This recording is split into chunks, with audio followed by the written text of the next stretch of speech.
اعوذ باللہ من الشیطان الرجیم بسم اللہ الرحمن الرحیم۔ سورہ نساء آیت نمبر 35۔ اللہ تعالیٰ ارشاد فرما رہے ہیں، اور اگر ان دونوں کے درمیان مخالفت سے ڈرو تو ایک منصف مرد کے گھر والوں سے اور ایک منصف عورت کے گھر والوں سے مقرر کرو۔ اگر وہ دونوں اصلاح چاہیں تو اللہ ان دونوں کے درمیان موافقت پیدا کر دے گا۔ بے شک اللہ ہمیشہ سے سب کچھ جاننے والا، ہر چیز کی خبر رکھنے والا ہے۔ یعنی اللہ تعالیٰ کہہ رہے ہیں کہ اگر شوہر اور بیوی کے درمیان وہی اختلاف جس کا پچھلی آیت میں بھی ذکر اللہ تعالیٰ کر رہے ہیں کہ اتنا زیادہ ہو گیا ہے، ناچاکی اتنی بڑھ گئی ہے کہ کوئی حل نہیں نکل رہا، تو اب وہ کیا کیا جائے کہ دونوں ایک دوسرے سے الگ ہو جائیں۔ تو یعنی کہ اگر وہ یہ چاہ رہے ہیں تو اب وہ کیا کریں کہ اس طرح اپنے بیوی بھی اور خاوند بھی دونوں کے رشتہ داروں مطلب میں سے ایک جو ہے وہ حکم یعنی کہ ایک منصف یعنی کہ فیصلہ کرنے والا جو ہے وہ مرد کے گھر والوں میں سے بھی اور ایک عورت کے گھر والوں سے بھی مقرر کریں، اور تاکہ وہ دونوں جو ہیں مل کر جو ہے وہ اس معاملے کو سمجھیں اور اختلاف کے اسباب کو جاننے کی بھی کوشش کریں اور ان کے درمیان جو ہے وہ مصالحت کروانے کی کوشش کریں۔ تو اگر ان تمام کوششوں کے بعد بھی صلح کی جو ہے کوششیں ناکام ہو جاتی ہیں تو شوہر اور بیوی کی جو ہے منظوری لینے کے بعد جو ہے وہ پھر دونوں کے اندر جدائی کروا دیں، ٹھیک ہے۔ تو لیکن اگر وہ دونوں صلح جو ہے وہ کر لیں یا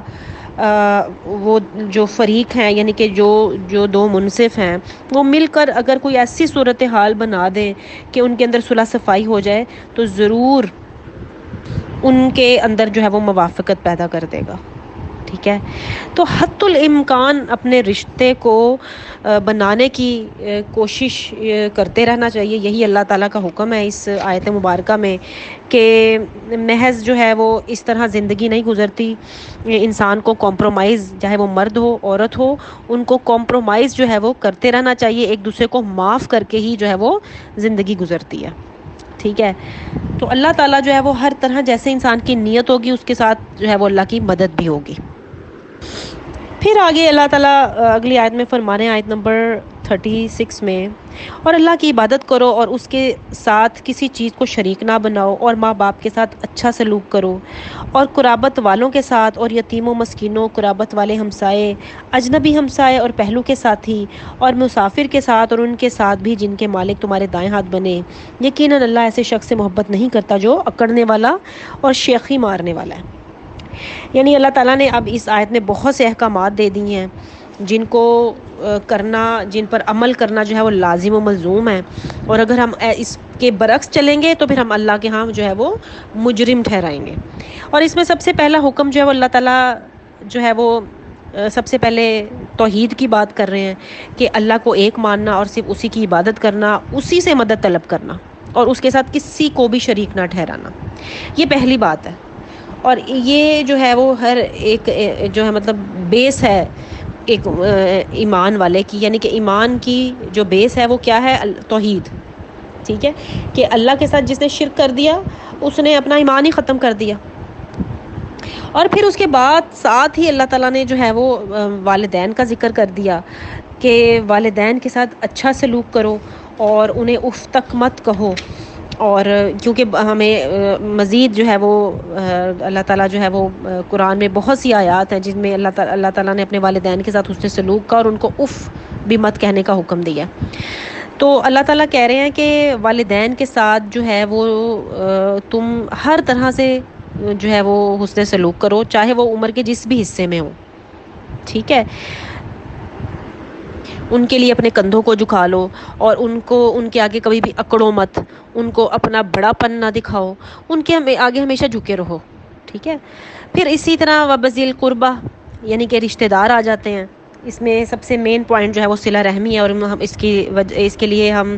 پچھلی مسلسل جو ہم نے سورہ مبارکہ پڑھ لی ہیں ان میں ہم صلہ رحمی کے بارے میں بہت دفعہ پڑھ چکے ہیں کہ صلہ رحمی بہت امپورٹنٹ ہے، اور اللہ تعالیٰ نے ہر ایک کو صلہ رحمی کرنے کا حکم دیا، اور اس میں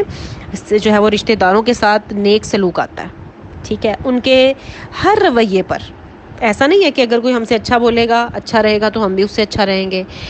رشتہ داروں کے برے سلوک پر اچھا سلوک کرنا ہی جو ہے وہ صلہ رحمی کہلاتا ہے، ٹھیک ہے۔ اور بہت سی احادیث ہم نے پہلے بھی پڑھی ہیں صلہ رحمی کے حوالے سے، اور ایک اور بھی اسی طرح حدیث آتی ہے کہ آپ صلی اللہ علیہ وسلم نے فرمایا کہ مسکین پر صدقہ صرف صدقہ ہے، جبکہ رشتے دار پر صدقہ بھی ہے اور صلہ رحمی بھی ہے۔ تو اس لیے رشتے داروں پر جب کوئی برا وقت بھی آیا ہوتا ہے تو ان کی ہیلپ کرنا، اس میں دوہرا اجر ہے، اور ان کے ساتھ بہترین سلوک کرنا۔ تو ہمیں یہ بھی پتہ ہے کہ آپ صلی اللہ علیہ وسلم نے فرمایا نا کہ جو شخص چاہتا ہے کہ اس کی عمر میں فراخی ہو اور اس کے رزق میں بھی فراخی ہو تو وہ صلہ رحمی کرے، ٹھیک ہے۔ تو اس کے لیے یہ چیزیں جو ہیں وہ بہت ضروری ہیں، لیکن یہ ہے کہ ان کو کرنا بہت ٹف ہوتا ہے، لیکن جو کر لیتا ہے اس کے لیے بہت زیادہ اجر ہے۔ پھر والیتامہ کے بارے میں بھی پڑھا کہ بلوغت سے پہلے جن کے والد یعنی کہ باپ فوت ہو جائے تو وہ یتیم کہلاتے ہیں، لڑکی کے لیے اس کے نکاح سے پہلے تک اور لڑکے کے لیے اس کی بلوغت سے پہلے تک وہ یتیم ہوتے ہیں۔ تو ان کے لیے اللہ تعالیٰ نے کہا ہے خاص طور پر کہ یتیموں کے ساتھ انتہائی نرمی برتی جائے، ٹھیک ہے۔ جیسا کہ آپ صلی اللہ علیہ وسلم نے یہ بھی فرمایا تھا نا کہ میں اور یتیم کی کفالت کرنے والا جنت میں اس طرح ہوں گے، اور آپ نے ان اپنی 2 انگلیوں یعنی کہ شہادت کی اور درمیان والی انگلی کو ملا کر آپ نے بتایا کہ وہ میں اور وہ اس طرح کلوز ہوں گے روز محشر۔ پھر اسی طرح مساکین کے بارے میں بھی ہم نے پڑھا کہ ظاہری بات ہے مسکین پر بھی خرچ کیا جائے تو وہ بھی بہت زیادہ اجر کا باعث ہے۔ چونکہ ہم مسکین کے بارے میں جو ہے وہ صحیح جو ہے وہ ہمیں معلوم ہی نہیں ہے کہ مسکین ہوتے کون ہیں، تو یہ یاد رکھیں کہ آپ صلی اللہ علیہ وسلم نے فرمایا کہ مسکین وہ نہیں ہے جو لوگوں کے ہاتھ چکر کاٹتا رہتا ہے اور 1 یا 2 لقمے اور 1 یا 2 کھجور تم اس کو 1 یا 2 کھجوریں دے کر جو ہے وہ تم سے لے کر واپس چلا جاتا ہے۔ مسکین وہ نہیں ہے، بلکہ مسکین تو وہ ہے کہ جو اتنا مال نہیں پاتا جو اس کے لیے کافی ہو، اور نہ کسی کو اس حال مطلب اس کے حالات جو ہیں وہ کسی کو معلوم بھی نہیں ہوتے کہ کوئی اس کو صدقہ دے دے، اور نہ وہ کھڑے ہو کر لوگوں سے سوال کرتے ہیں۔ تو مسکین وہ ہوتا ہے کہ جس کو انسان واقعی پرکھ لے کہ یہ ضرورت مند ہے، لیکن وہ شو نہیں کرے گا کہ میں ضرورت مند ہوں، مجھے یہ چاہیے، مجھے وہ چاہیے، وہ لپٹ کر سوال نہیں کرتا۔ پیچھے ہم نے یہ بھی پڑھ لیا نا کہ یہ مسکین کون ہے، مسکین یہ ہے۔ تو مسکین کے حوالے سے، مسافر کے حوالے سے اللہ تعالیٰ نے بہت تاکید کی ہے ان کے ساتھ جو ہے وہ انتہائی حسن سلوک کیا جائے۔ اسی طرح اللہ تعالیٰ والجار ذی القربى والجار الجنوبی یعنی کہ پڑوسی جو رشتہ دار ہوں اور جن کا جو ہے وہ پڑوسی جن کے ساتھ کوئی رشتہ نہ ہو، یعنی کہ دونوں طرح کے قرابت والے ہمسائے، ٹھیک ہے، یا اجنبی ہمسائے، دونوں سے ہی جو ہے وہ بہترین معاملہ کیا جائے۔ اور اس کے لیے ایک ہی حدیث کافی ہے کہ آپ صلی اللہ علیہ وسلم نے فرمایا جو شخص اللہ اور روز قیامت پر ایمان رکھتا ہو اسے چاہیے کہ وہ اپنے پڑوسی کو تکلیف نہ پہنچائے۔ اور اس کے ساتھ ساتھ یہ بھی حدیث آتی ہے کہ آپ صلی اللہ علیہ وسلم نے فرمایا کہ جبریل مجھے ہمیشہ پڑوسی کے متعلق وصیت کرتے رہے، یہاں تک کہ مجھے گمان ہونے لگا کہ وہ پڑوسی کو وارث بھی قرار دے دیں گے۔ اتنے حقوق ہیں پڑوسی کے، لیکن آج یہ معاملہ ہے کہ ہمیں معلوم ہی نہیں ہے کہ ہمارا پڑوسی کس حال میں ہے۔ اس لیے اللہ تعالیٰ کی یہ جو احکامات ہیں ان پر عمل کی ضرورت ہے۔ اللہ ہم سب کو توفیق دے انشاءاللہ تعالیٰ۔ پھر اس کے بعد اللہ تعالیٰ ذکر کریں صاحب بالجنوبی یعنی کہ پہلو کے ساتھی۔ اس سے مراد جو ہے نا بہت سے ہو سکتے ہیں، یعنی کہ اس سے مراد ہم نشین دوست بھی ہو سکتے ہیں، کوئی سفر کا ساتھی بھی ہو سکتا ہے، میاں بیوی بھی ہو سکتے ہیں، علم سیکھنے کے لیے بھی 2 لوگ ساتھی ہو سکتے ہیں،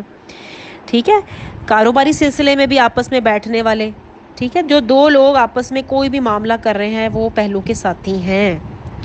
تو ان کے ساتھ بھی معاملہ یہی کرنے کا حکم ہے، ٹھیک ہے، یعنی سب کے ساتھ احسان کرو، اچھائی میں پہل کرو۔ اور اسی طرح رشتے یعنی کہ مسافر کا بھی اللہ تعالیٰ نے ذکر کیا کہ وابن السبیل کہ مسافروں کے ساتھ بھی، یعنی کہ اگر کوئی بھی راستے میں ہے تو ہمیں چاہیے کہ اس کی مشکل ہے، وہ پریشانی میں ہے تو فوراً اس کی ہیلپ کر سکیں اگر کر سکیں تو، ٹھیک ہے، یعنی کہ اس کو دیکھتے ہی نہ رہیں، اس کو واچ ہی کرتے رہیں اور اس میں جو ہے وہ بیچارہ انتہائی مشکل میں پھنس جائے تو فوراً جو ہے وہ مسافر کو ہیلپ کرنی چاہیے اگر وہ مشکل میں پھنس جائے تو۔ یا ویسے بھی اگر اس کو کھانے میں، راستہ معلوم کرنے میں کسی قسم کی بھی اگر کوئی پرابلم ہے تو اس کے لیے بھی اس کو آسانی جو ہے وہ دی جائے۔ پھر اللہ تعالیٰ آگے فرما رہے ہیں ان کے ساتھ بھی جن کے مالک تمہارے دائیں ہاتھ بنے، اور ان سے مراد جو ہے نا غلام مرد، یعنی کہ مرد غلام اور عورتیں لونڈیاں ہوتی تھیں، کیونکہ وہ ملکیت میں ہونے کی وجہ سے بالکل ہی بے بس ہوتے تھے، تو ان کے لیے بھی اللہ تعالیٰ نے جو ہے وہ اس وقت، چونکہ یہ اب ایسا تو معاملہ نہیں ہے، لیکن اس وقت بھی اللہ تعالیٰ نے حکم دیے کہ ان کو آزاد کر دو، ان کے لیے آسانیاں کرو، اور ہر طرح سے جو ہے وہ ان کے لیے جو ہے وہ سہولت والا معاملہ کرو۔ اور آج کل کے دور میں اگر ہم دیکھیں تو ہمارے جو خود ملازم ہوتے ہیں گھریلو یا کہیں پہ بھی ہم نے جو کوئی خادم رکھے ہوتے ہیں، کیونکہ اب غلام تو نہیں ہے، تو یہ لوگ جو ہمارے تھوڑے سے کام میں مدد کرتے ہیں، ہر طرح سے گھریلو ملازمین ہوتے ہیں، تو یہ اسی زمرے میں آ جاتے ہیں، ٹھیک ہے،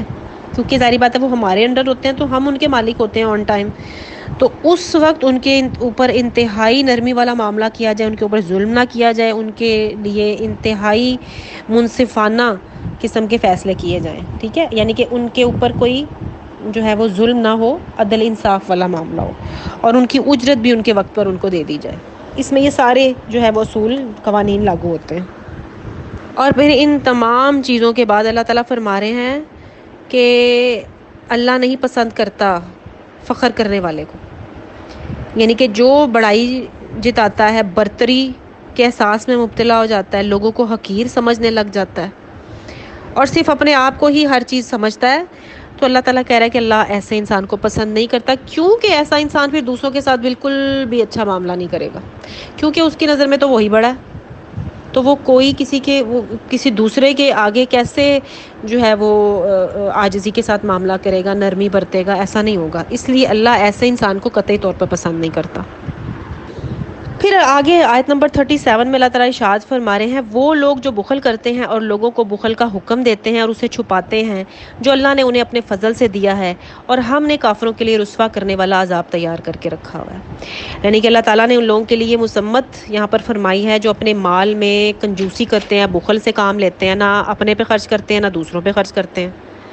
یعنی کہ اللہ کا حکم کے مطابق پیچھے ہم نے پڑھا ہے نا کہ اللہ تعالیٰ کہہ رہے ہیں کہ خرچ کرو ان لوگوں پہ، ان لوگوں کے ساتھ حسن سلوک کرو، کن کے اوپر؟ والدین، رشتہ دار، یتیم، مسکین، قریبی پڑوسی اور اجنبی پڑوسی، اور وہی مطلب کہ جو پہلو کے مطلب وہ ساتھی ہیں، مسافر، غلام، ان سب پہ خرچ کرنے کا حکم دیا اللہ نے۔ اور پھر اللہ تعالیٰ کہہ رہے ہیں کہ وہ لوگ جو یہ نہیں کرتے، بخل کرتے ہیں اور بخل کا حکم بھی دیتے ہیں، تو اللہ نے جو ہے ظاہری بات ہے انہیں اتنی بڑی نعمتیں دی ہوتی ہیں، مال کی نعمت، وہ اس کو چھپا کے رکھتے ہیں اور ان کے اوپر وہ اس نعمت کا اثر ہی جو ہے وہ ظاہر نہیں ہوتا، تو اللہ تعالیٰ یہاں کہہ رہے ہیں کہ ان کے لیے جو ہے وہ سخت قسم کا عذاب، رسوا کرنے والا عذاب تیار کر کے رکھا ہوا ہے۔ یعنی کہ جب انسان اپنے مال کو اپنی کوئی قابلیت کا نتیجہ سمجھتا ہے اور اللہ کی بخشش نہیں سمجھتا، تو پھر وہ بڑا سنبھال کے رکھتا ہے، خرچ نہیں کرتا اور مین میخ نکالتا ہے، اور اس کو اپنے آپ میں پتہ نہیں کون سا ایک بڑائی والا اس کو ایک فیلنگ آتی ہے، تو اللہ تعالیٰ کہہ رہے ہیں کہ یہ قطعی طور پر جو ہے وہ غلط ہے، اور ایسے لوگوں کو ان کی سزا ضرور ملے گی۔ اور یہاں پر بخل سے مراد یاد رکھیں خالی مال نہیں آتا، اس میں علم بھی آ جاتا ہے، اس میں ہر طرح کا ہنر بھی آ جاتا ہے، یعنی کہ ہر طرح کا رزق جو اللہ اپنے بندے کو دیتا ہے نا، اس کو دوسروں کو دے، خرچ کر دے، اپنے تک نہ رکھے، تو جو کوئی چیز ہم اپنے تک رکھیں گے وہ ہمارے لیے باعث رسوائی بن جائے گی۔ حدیث آتی ہے کہ آپ صلی اللہ علیہ وآلہ وسلم نے فرمایا ہرس اور بخل سے بچو، کیونکہ اس نے تم سے پہلے لوگوں کو تباہ و برباد کر دیا تھا۔ ہرس اور بخل نے انہیں قطع رحمی پر آمادہ کیا تو انہوں نے قطع رحمی شروع کر دی، اور اس نے ان کو گناہوں پر ابھارا تو وہ گناہوں کا ارتکاب کرنے لگے۔